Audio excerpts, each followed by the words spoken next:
Welcome back to Bluebaggers Edge and a happy new year, given this is the first video marking the 2025 season to come. It is always a pleasure to have your company. And as always, if you enjoy our content, and I guess if you want to keep abreast of the latest as it drops across the course of the preseason, make sure to hit that subscribe button. Now, preseason has officially kicked off and we have a number of topics to round things out. Of course, there was our exhibitionist president who looked to have had a boomer moment, I thought, and mistook X as triple X, but enough has been spoken about that already, so we will let that slide to the side. And before I get to the bad news, as we know what I'm alluding to here, let's celebrate some good news in the form of Adam Saad signing on for an additional season, which will take him to the end of 2026. Now, he'll be 31 come the start of 2025, or at least a few rounds in. And having been plagued by injuries at times as well, I really don't mind the fact that we've given him just an additional year at the moment, tacked on to already the year that he has for 2025, as it really, I think it falls in line with the cautious approach that we're taking with the elder statesmen of our list, and especially those that have maybe had a few injury niggles as well. But I can only really assume that, his contract will have a games trigger clause somewhere in there, which will activate an additional year if he does hit that quota. We know what he provides the side. He's running carry, 2021, 2022 seasons, absolutely fantastic in his running carry role. 2023, I think he was All-Australian, played a bit more time as a genuine defender and, did a number on, Charlie Cameron, especially. Yeah, I think he's that sort of player which provides multifaceted, avenues of strength to our team, to our defense. So I am very, very happy with that news, as we all will be, no doubt. Now, what I truly want to touch on here is the bad news. And it is what I'm calling the Groundhog Day element. And yes, I am referring indeed to the injuries that are cropping up once again. It started with Walsh sustaining a hamstring injury that will sideline him for a month. And, upon hearing this, I just knew, as we all did, of course, that this wouldn't be the only injury in isolation because, at the Carlton Footy Club, we know when it comes to injuries, it comes in twos, and more often than not, it comes in threes. And did it ever, with Nick Newman suffering a season-ending knee injury, rupturing his patellar tendon, which sounds very, very sore, in his left knee. Now, with Walshy first up, you've got a feel for the guy. He hasn't really had a proper preseason in years now, dating back to, the back issues that plagued him at the back end of 2022. And that sidelined him into the first 4 games of 2023 and likewise the opening 5 weeks of 2024. I mean, the silver lining, I always like to look at positives out of negatives, and it's very hard to do. But I guess, speaking to this, the silver lining in this case is the fact that it isn't really, an isolated back flare-up, which he has had in recent seasons. But, hamstring issues, having said that, are by extension connected to the lower back, the mechanisms of the body, the muscles, everything else, and are essential for stability, etc. But let's just hope that this is the last of, this issue with regards to hamstring issues and anything else, really, because the young bloke, he just needs a run at it. And to hit the heights of, what he's been able to produce in recent times, and polling as well as he did in the Brownlow, we know he's going to be an upcoming superstar that he is already, and we know what he can provide the team. So we just really do hope, cross our fingers, that he can be fit and firing for the remainder of the preseason and get some semblance of a preseason to really hit the ground running come round 1. As for Nick Newman, well, it's really hard to look for positives. He's one of our primary ball movers out of the back half. And this is a bloke who averaged the most metres gained of anyone on our list, to the tune of 482.2 on average, with daylight between him and the next best in Akers, who had 409.5. As you know, I love my stats. But, that in itself highlights what a big loss he's going to be. That's even before factoring in, the obvious leadership and structural nous that he does provide our back half. To me, upon hearing the news, the first question I had was, who steps up to fill his big boots?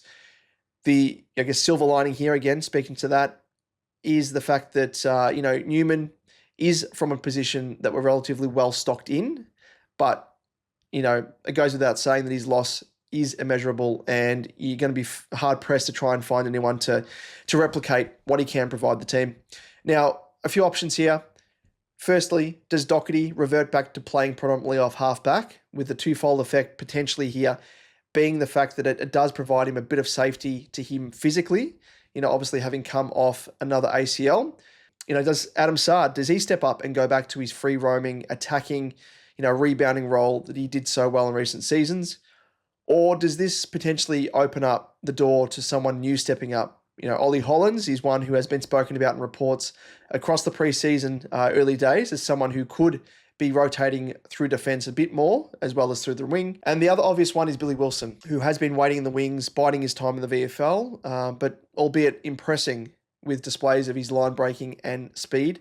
And I will mention Lockie Cowan here as well, but I do expect him to play all games anyway as it is, as I see him firmly entrenched in our best 22 or 23, extending that to the other sub, of course. Anyway, so personally, I think that we will go with a combination of perhaps, all options.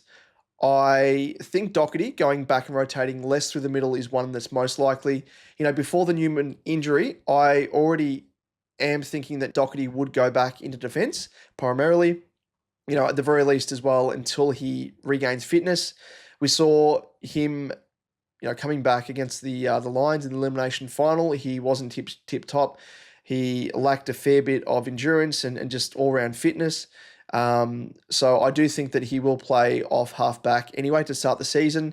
He might go back to that role, in 2023, where he averaged 22% CBAs, where he was kind of used as that option through the engine room to give a little bit of a breather to, the likes of Chera, Walsh, so on and so forth. But, I think end of the day, if we can keep a fit engine room, knock on wood, it does mean the reliance upon him to run through the middle, isn't really needed as much.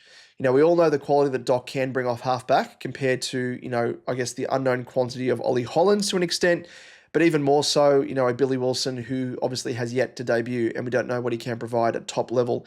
And it may take, half a season, a full season potentially for him to, hit his straps and get used to the tempo of senior footy. So Doc, looking at him, had limited runs through the middle, as I said, in 2023, averaging 22% CBAs, and was able to have the impactful, I guess, effectiveness in that area of ball movement like Newman that I spoke about with metres gained. And he averaged 423.3 metres gained ahead of Akers and Newman himself in 2023. And I do think that with Doc going down in the opening round of 2024, it kind of had a bit of a butterfly effect there with Newman. He was kind of forced to take on that run and carry a bit more than he normally would compared to, I guess, previous seasons. I mean, it's kind of, I don't know what the word is, but poetic maybe, in a way that it's finally come full circle with Doc potentially going back to claiming that role off halfback as that rebounder, as that run and carry type distributor. So it's interesting the way that that's worked out, and I do think that that's probably the way it will play. As for Saad, I did mention just before how he could be leaned upon more for his attacking run and carry, as he did, to great effect in 2021 and 2022. But, it seems to have lost a bit of that in recent seasons, with, I guess, the coaching staff preferring to use him as, a genuine defender at stages. I think he has shown great ability to be that nullifier, as I spoke about, on the opposition's best small forwards in Charlie Cameron, putting him on Papley and the like. But I would just really love to see him perhaps, give us that balanced role going forward, still play him as that nullifier, that negator, as a genuine small defender, but also, depending on matchups and stuff, allow him the freedom to roam, to run and carry, break lines, do what he does best. And, it's something that I think we were collectively calling out for across the course of 2024, where we really did need run, and we were, I guess, stunted with the ball coming out of the back half. So could the Newman injury perhaps provide that? We'll just have to wait and see. But what are your thoughts? Let us know in the comment section down below. How do you see us covering Newman in terms of personnel, but also in terms of role? We do have a bevy of options, of course, and not spoiled for choice, but I think we are in a better position now compared to if, say, he was potentially a small forward. So Again, silver linings, got to look on the bright side of things and try and look at the positives, as hard as it is to do. But that's just where we're at. We've just got to cross our fingers, no more injuries. I think it came out yesterday at Match Sim that Harry went off with a bit of a shoulder niggle, had it restrapped, went back on field, thankfully. But it is, as I said, Groundhog Day, and it's going around in circles now that these injuries are cropping up, and we can't point the finger at Andrew Russell no more because he's not there. I do worry that I think we're playing in Bundoora, I think potentially we're training there because they're resurfacing Icon Park or something similar. But I just worry when a side goes from training on their usual surface to a completely different oval, different surface, all that sort of stuff. It may just be a coincidence, but we just got to cross our fingers, as I said, and hopefully get through unscathed, because it almost seems like we just need to play non-contact and lessen the pace of our training drills just to preserve our players, to keep them cotton wool. But all that's kind of silly talk. And yeah, we're just going to hope that things get better from here. So that's that.